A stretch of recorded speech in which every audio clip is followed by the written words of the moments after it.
In this video we're going to have a look at the Copyright Designs and Patents Act of 1988, and this is another piece of legislation, and this was designed to make it a criminal offence to copy or to steal software. Okay, but it's not just software. In the modern world, people are downloading all sorts of things illegally off the internet. One example is games, software, music. Again, another very common example of people downloading music off the internet for free illegally. A new one which has come out in the last few years with the development of the e-book reader. Lots of people are downloading books, electronic books, etc. for free illegally through file sharing websites. And another example is downloading movies. Lots of people are now downloading films and movies off the internet for free when they have no right to actually do that. So that's what the Copyright Designs and Patents Act of 1988 was designed to combat. It makes it a criminal offence to copy or steal software.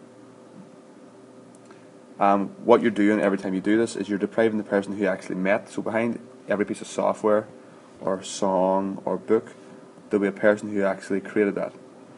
Okay, in order to listen to that or to use that, you are expected to pay the price for that particular product. If you download this illegally, you're making the person who actually made the software unhappy, because they've spent time making it and they're not getting any money of their living or any profit from what they've actually made. You're just downloading it for free. So it is against the law, and this is essentially why the Copyright Designs and Patents Act of 1988 was created. This has come about really because it is now very easy for us to actually copy files. When you think of the developments of computers and the internet and the developments in communication technologies, it makes it very easy to copy files. We can download them for free off any of the famous file sharing websites, such as Napster, probably the most famous one. It became very popular. It became a very easy way of getting music. It is very easy to transfer files over the internet, so you can go on and get a file from someone in Australia or someone in America in a matter of seconds. You can now download songs straight to your mobile phone in a couple of seconds as well.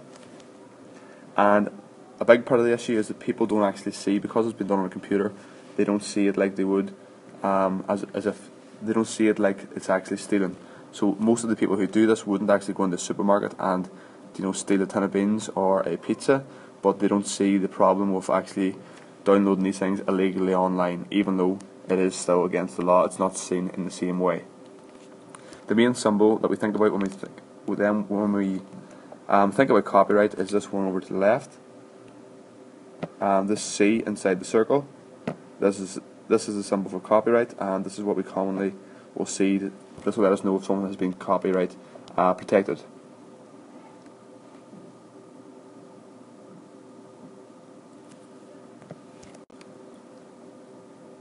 There are also some actual problems of using copyright protected software.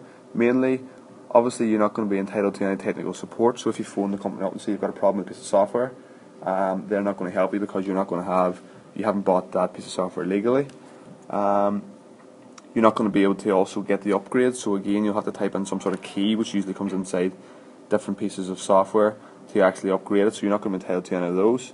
The software may be incomplete, and a problem in the modern day internet, lots of these sites which do allow download of illegal download of software or music or videos or games, etc., is that they will often contain hidden viruses. So you'll download the piece of software, but also there will be some sort of virus attached to that as well. This act makes it a criminal offence to copy or to distribute software, or even the manuals that sometimes come with software, without the permission of the actual software owner. That's the first thing that it makes it an offence to do. There's number two. Even if you have actually bought the software, it also makes it an offence to actually run that piece of software on two or more machines at the same time, unless you have actually got a site license which allows you to do that. And thirdly, it also makes it illegal for employers to compel their employees to make or distribute illegal software or manuals for use by the company. Okay, and these breaking this law can have very serious consequences. Under the Act, you could potentially get an unlimited fine, depending on what you've actually done and what you've copyrighted. you can also get up to 10 years in jail. It can be very damaging for your reputation if you do get actually prosecuted for breaking copyright law. It can even lead to you losing your job, depending on what sort of job you've got. And you can also be sued for damages by the person who actually owns the software. Now we're going to look at the term software piracy, which is the last part we're going to look at in this topic. And basically this is just the process of illegally copying any piece of software. So software piracy is illegal copying of software and data. Just like software, data has a value, and obviously companies would really like to be able to get a hold of each other's data. So again, this is also protected. It is being estimated by FAST, which is the Federation Against Software Theft, that around 27% of the software used in Britain is illegal. Okay, that's over a quarter of all pieces of software used in Britain is illegal. Software piracy means unauthorized copying of software. In many cases, this copying will be for personal use, but in some cases, the people making the copies will then sell them at car boot sales, computer fairs, etc., and try to make money out of it. Such copying is illegal since it deprives the software manufacturer of the revenue they would have received had they actually sold the software themselves. There are other infringements of the law that are less blatant. For example, a company may have a site license for 20 computers to use the actual piece of software, but the actual numbers are more than this. Okay, so you might have paid a site license for 20 people to use Microsoft Office. You might have installed on 400 computers. Again, that is also against the law. This is illegal, and if caught doing this, the company can be faced with the prospect of being sued by the actual manufacturers of the piece of software. They can be fined, and again even imprisoned as well. So that is the Copyright Designs and Patents Act of 1988. It is designed to protect pieces of software, music, films, ebooks, etc., which are very easily copied off the internet. It's a piece of legislation which has been designed to put people off copying that and selling it or making their own personal copies for free.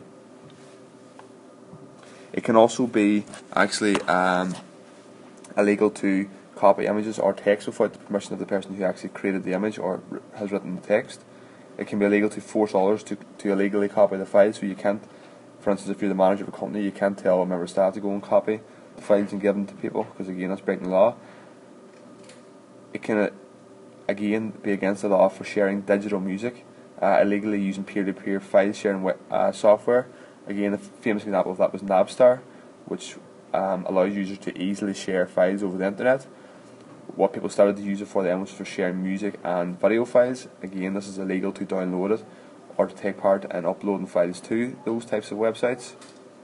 And it also makes it illegal to actually sell copies of the software to other people.